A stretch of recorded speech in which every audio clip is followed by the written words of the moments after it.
Break کے بعد خوش آمدید علامہ صاحب، اس انتہا پسندی کو، یعنی یہ واقعہ ہو گیا، اس میں ہم ایک لمحے کے لیے تصور کر لیتے ہیں کہ یہ لوگ پکڑے بھی جائیں گے، ان کو سزا بھی ہو جائے گی، انجام تک بھی پہنچ جائیں گے، لیکن اصل چیز جو ہے وہ ذہنی انتہا پسندی ہے جو ایسے واقعات کی طرف کسی شخص کو مجبور کرتی ہے یا مائل کرتی ہے۔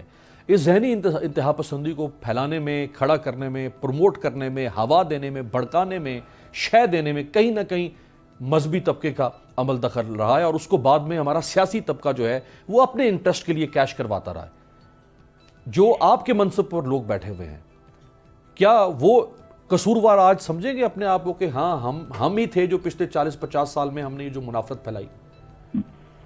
نہیں، دیکھیں برادر، میں آپ کی بات سے 100% اتفاق کرتا ہوں، اور ابھی میرے کچھ برادران نے باتیں کی، بہت اچھی باتیں کی۔ ان میں سے ایک بات بہت اچھی کی ہے کہ ہم 70-72 سال سے ایک پریکٹس دیکھ رہے ہیں کہ کچھ مخصوص اہداف حاصل کرنے کی تشکیل دیا جاتا ہے، اور وہ گروہ بعد میں ان کے گلے پڑ جاتے ہیں، حتیٰ کہ وہ اتنے طاقتور اور اتنے بے لگام ہو جاتے ہیں کہ پھر ان کو غیر ملکی ایجنسیاں، پاکستان کے دشمن ممالک اور ایجنسیاں ان کو استعمال کرتی ہیں۔ آپ کی یہ بات درست ہے، میں نے پہلے بھی کہا کہ مذہبی طبقے کا کام ہے اس کو کنٹرول کرنا، لیکن آپ یہ بھی تو دیکھیں نا کہ جو ایلیمنٹ ہوتا ہے جو معاشرے کو سیدھا کرتا ہے، جو سدھارنے والا ہے، اس کو تو کوئی لفٹ نہیں کرائی جاتی نا ایسے معاملات میں۔ ہوتا یہ ہے کہ جو ان کے مقصد کے لیے کام کرنے والے ہوں، اس وقت بھی ہمارے معاشرے میں آپ دیکھیے علماء ایک دو گروہوں میں بیچارے بٹے ہوئے ہیں۔ ایک وہ ہے جو مسلسل رواداری محبت کا درس دیتے ہیں، اور ان کے ساتھ یہ ہوتا ہے یقین جانے کہ وہ جب اپنے اجتماعات میں جاتے ہیں، بھی تھوڑے دن پہلے ہوا، اپنے اجتماعات میں ان پہ حملہ ہو جاتا ہے، ان کو گالم گلوچ کی جاتی ہے، ان کو بھگا دیا جاتا ہے جو محبت کی بات کرے۔ کیوں کہ گزشتہ 40 سال میں انتہا پسندی اور دہشت پسندی کو اعلانیہ طریقے پہ فروغ دیا گیا، لگام ان کے ہاتھوں میں ہے، اداروں سمیت کہاں کہاں ان کو پروٹیکٹ نہیں کیا جاتا ہے ہر جگہ، لہٰذا اب وہ اتنے بے خوف ہو گئے کہ یہ تو اب کام ہے سارے میڈیا کا اور حکومت کا مل کے کہ جو 40-50 سال کی خرابیاں ہیں اس کو بھائی اگر اب بھی عقل آ جائے تب کی بات ہے، ورنہ وہ الزام تراشیوں کی اگر سیاست رہے گی، معذرت کے ساتھ اپنے دوستوں سے گزارش کر رہا ہوں کہ چاہے وہ مذہبی ہو چاہے وہ سیاسی، اگر یہ الزام تراشیوں کی چلتی رہے گی سیاست تو بہت معذرت کے ساتھ کہ بعض میڈیا ہاؤسز کو بھی یہی شوق ہے کہ جتنا ٹینشن پھیلے گا، جتنا تناؤ پھیلے گا فضا میں، ان کی اتنی ریٹنگ، سیاسی جماعتوں مذہبی لوگوں کا بھی یہ شوق ہے کہ ہمیں شہرت جلدی سے ملے گی اختلافی مسائل کو۔ تو بنیادی طور پہ ذمہ داری ہے علماء کرام کی کہ ڈر سے جائیں میدان۔ دیکھیے ایک مثال دیتا ہوں، پیغمبر ختم مرتبہ صلی اللہ علیہ وآلہ وسلم انتہا پسند اور شدت پسندوں کے معاشرے میں آئے تھے جو بات میں 400 سال تک ان کی دشمنیاں چلتی تھی، ایک دوسرے کے ٹکڑے ٹکڑے کر دیتے۔ حضور رحمت للعالمین بن کر آئے، ہر مسلمان کو یہ پیغام پہنچ جانا چاہیے کہ آپ رحمت للعالمین تھے، دشمنیوں کو، نفرتوں کو ختم کیا تھا، محبت کے معاشرے میں بدلا تھا۔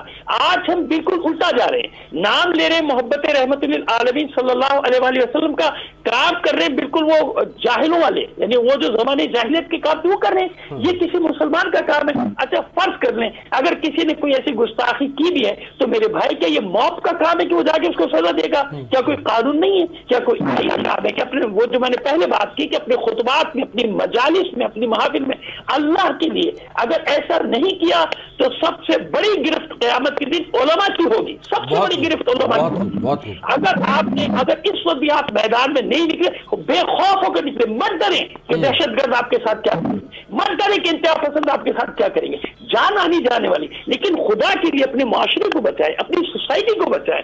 یہی میری سیاستدانوں سے بھی گزارش کہ خدا کے لیے پاکستان کی سوچے بھائی، ایک دوسرے پہ الزام تراشی میں اتنا آگے نہ نکل جائے کہ ہمارا خدا نہ کرے ملک کا نقصان ہو جائے، لیکن ہماری رسوائی ہو رہی ہے، ہم ذلیل ہو رہے ہیں، آئسولیٹ کر دیے گئے انہی حرکتوں کی وجہ سے۔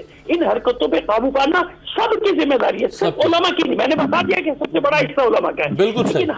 میں یہی نقطہ لے کے میں ذرا قادر بندوخیل صاحب کے پاس، قادر بندوخیل صاحب جو علامہ صاحب نے فرمایا، یعنی ہم تو ڈیفینسو ہو جاتے ہیں نا، ہم صحافیوں میں سے بھی بہت سارے ایسے لوگ ہیں جو ایسے واقعات کو ماضی میں پروموٹ کرتے رہے یا انتہا پسندی کو پروموٹ کرتے رہے۔ ہم ڈیفینسو ہو جائیں، آپ سیاستدان ڈیفینسو ہو جائیں، علماء کا طبقہ ڈیفینسو ہو جائے، تو بھائی پھر کون آگے ذمہ داری اون کرے گا؟ اگر ہم سب کہیں گے نہیں ہم نے کچھ نہیں کیا اور ہم تو کچھ کر ہی نہیں رہے غلط۔ ہم اتنی خوبصورت باتیں ٹی وی پہ آ کے کرتے ہیں، کیا ہم اپنی درسگاہوں میں بھی ایسی باتیں کرتے ہیں؟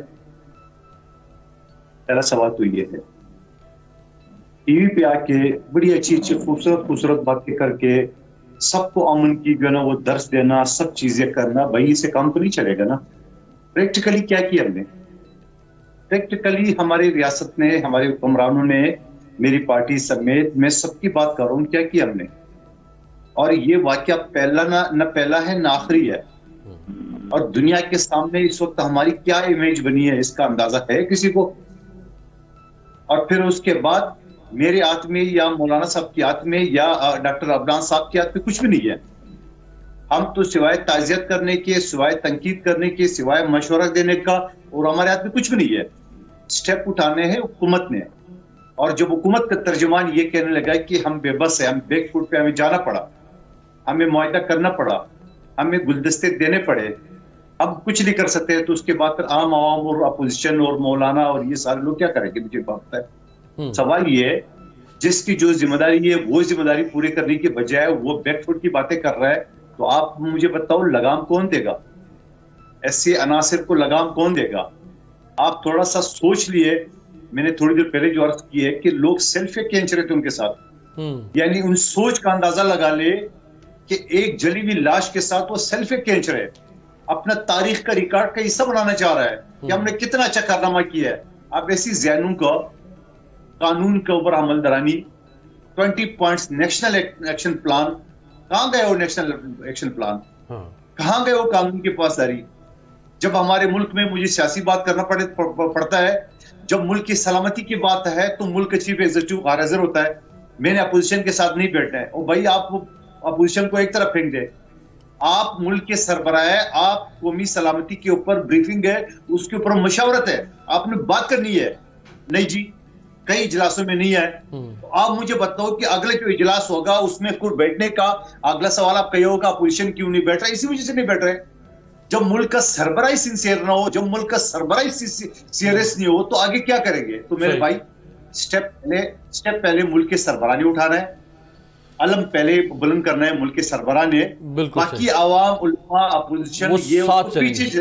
بہرحال اب بجا فرمانے کی ذمہ داری بہرحال حکمران وقت کی ہوتی ہے. آج عمران خان صاحب ہیں, جو ماضی میں تھے ان کی تھی, آج عمران خان صاحب پر ہے. لیکن جو سیاستدان ہے وہ کس طرح مثال کیا دیتے ہیں, بلکہ چلو سن لیں ذرا رانا ثناء اللہ صاحب نے کیا فرمایا.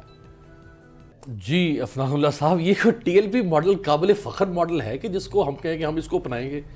دیکھیں قابل فخر ماڈل یہ بالکل بھی نہیں ہے, لیکن قابل مذمت ہے نا رانا صاحب, یہ لفظ کہنا. میری گزارش سن لیں. لیکن پولنگ اسٹیشنوں میں 5 بندے بندوقیں لے کے گھس جائیں اور ایک پارٹی کے اوپر ٹھپے لگائیں, یہ بھی پھر قابل مذمت ہے. یہ اگر آپ نے 2018 کے الیکشن میں کئی لاکھ لوگوں کو موبلائز کر کے نہ کیا ہوتا تو یہ والی بات ہمیں کہنی نہ پڑتی. مسئلہ یہ ہے کہ اسٹیٹ خود کہتی ہے کہ آؤ, کیا کہتے ہیں, اپنا ہاں ٹی ایل پی بن کے دکھاؤ. ٹی ایل پی بنو گے تو ہم تمہاری بات مانیں گے, ورنہ تو ہم تمہیں اسی طرح ہی کرتے رہیں گے. اگر تم میں ہمت ہے تو لے لو.